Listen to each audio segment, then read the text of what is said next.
Buongiorno a tutti, sono Roberto Puddu della Soim Studio Immobiliare. Oggi siamo a Cagliari, nel comune di Salargius, cioè a Sulano. Presentiamo questo locale al piano seminterrato accessibile tramite rampa. Ok, tramite il cancello elettrico, ricordiamo il videocitofono perché all'interno è tutto automatizzato. Ricordiamo che anche questi locali sono di pertinenza del grande locale. Un locale al piano seminterrato che si divide in due ambienti. Adesso abbiamo questa serranda che è chiusa, vi facciamo vedere quest'altro locale qua. Da questa parte abbiamo un locale che è diviso su due livelli, che potrebbe essere eventualmente accessibile anche tramite una porta, che potrebbe essere appunto costruita a metà rampa. All'interno abbiamo una piccola zona ufficio e poi un servizio. Da questa parte invece vi facciamo vedere il locale pronto e subito disponibile, un locale abbastanza ampio,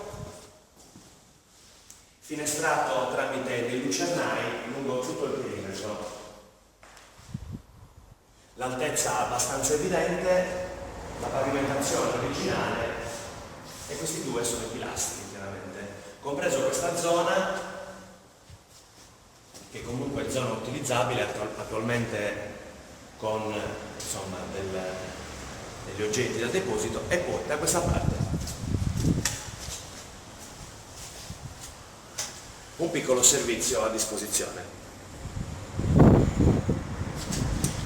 Può essere utile per impostare qualsivoglia attività, sempre che chiaramente all'interno sia bella che utile. Abbiamo un ambiente abbastanza ampio e vi facciamo vedere la rampa di accesso. Ok, vi salutiamo dall'uscita.